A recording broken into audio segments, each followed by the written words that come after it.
আসসালামু আলাইকুম। কেমন আছেন সবাই? আলহামদুলিল্লাহ আমি আপনাদের দোয়ায় অনেক ভালো আছি। নতুন এবং পুরনো সকল বন্ধুদেরকে জানাই অনেক অনেক শুভেচ্ছা ও অভিনন্দন আমার চ্যানেলের পক্ষ থেকে। আর এখনও যারা আমার চ্যানেলটিকে সাবস্ক্রাইব করেননি, দয়া করে ভিডিও ভালো লাগলে চ্যানেলটিকে সাবস্ক্রাইব করে দিবেন এবং আমার চ্যানেলের পাশে থাকা বেল বাটনটিকে প্রেস করে দিবেন। এতে করে আমার সব ধরনের রান্নার ভিডিও আগে থেকেই নোটিফিকেশন পেয়ে যাবেন। আর আজকের আমার এই রান্নার ভিডিওটা যদি ভালো লেগে থাকে, লাইক, কমেন্ট, শেয়ার করতে একদমই ভুলবেন না। তো চলুন শুরু করা যাক। আজকের দুপুরের লাঞ্চে আমি কি রেসিপি করেছিলাম। প্রথমে এখানে আছে দেখুন সিমের বিচি, সাথে আমি 2টার মতো আলু কিউব করে নিয়েছি। সিমের বিচি একটু বেশিই ছিল, এখান থেকে অর্ধেকটা গত দিনে আমি রান্না করেছিলাম।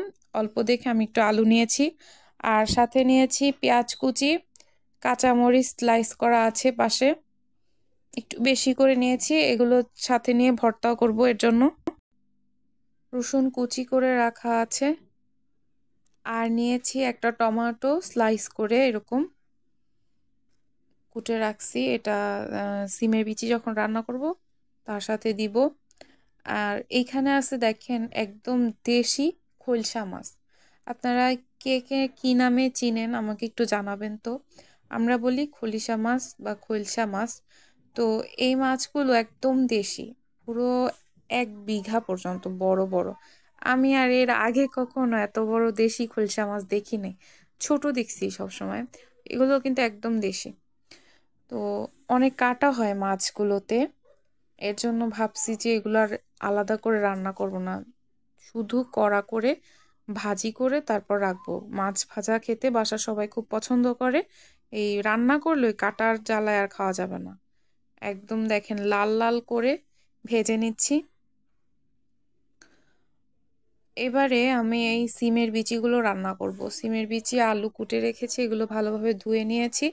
আর সিমের বিচিতে আমি হচ্ছে গিয়ে ড্রাই যে ফিশ আছে, কাচকি শুটকি আছে না, আর একটু চিংড়ি শুটকি ছিল, এগুলো ভালোভাবে ধুয়ে নিয়ে প্রথমে কড়াইয়ে পাতিলে তেল দিয়ে তারপরে হচ্ছে গিয়ে মাছগুলোকে ভেজে নিচ্ছি।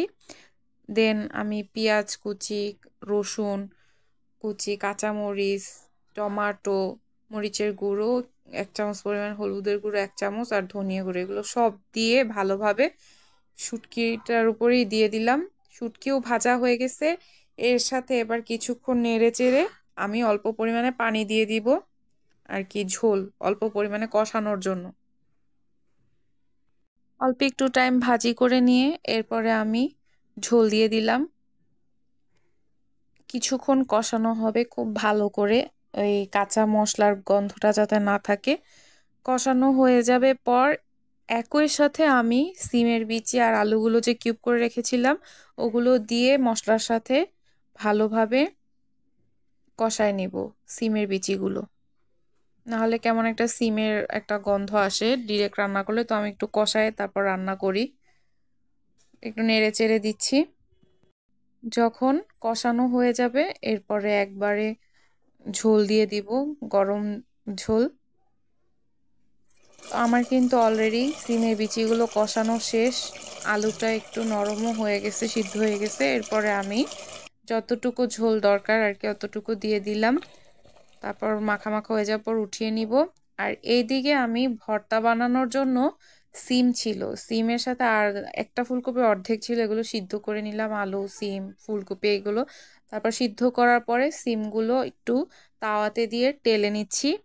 তারপরে একই সাথে আমি আলু, ফুলকপি আর কাঁচামরিচ চালতে দিব, সাথে একটু রসুন। এই যে একবারে টেলে নিয়ে নিব।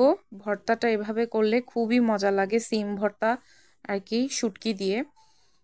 তো আমি অফ ক্যামেরায় শুটকিও দিয়ে ভেজে নিছিলাম। আর ওই যে মাছ ভাজি করছি না, খোলসা মাছ একদম কড়া ভাজা করছি, ওখান থেকে 2টা মাছ নিয়ে এই শুটকির সাথে মাছটা পিষে নিয়ে তারপর দেখুন মজাদার সিম ভর্তাটা আমার বানানো শেষ। তো আমার অলরেডি সব রান্না কিন্তু করা শেষ, দেখুন বাটিতে সার্ভ করে নিয়েছি। এই হলো আমার কি বলে কাচকি শুটকি দিয়ে তারপর সিমের বিচি আলু রান্না, খাইসা বলতে পারেন, অনেকে খাইসাও বলে। তো খুবই মজাদার, খুব সুন্দর ঘ্রাণ বের হইছে। দেখুন কেমন লাগলো গাইস আজকের আমার সব রেসিপিগুলো। অবশ্যই লাইক কমেন্ট শেয়ার দিয়ে পাশে থাকবেন। আমার চ্যানেলটিকে সাবস্ক্রাইব করতে একদমই ভুলবেন না। আর এখানে আছে দেখেন কড়া করে মাছ ভাজাগুলো। কার কার মাছ ভাজা খেতে খুব ভালো লাগে রান্নার চেয়ে বলবেন। অ্যান্ড সিম ভর্তা। আজকের মতো এখানেই শেষ করছি। আল্লাহ হাফেজ।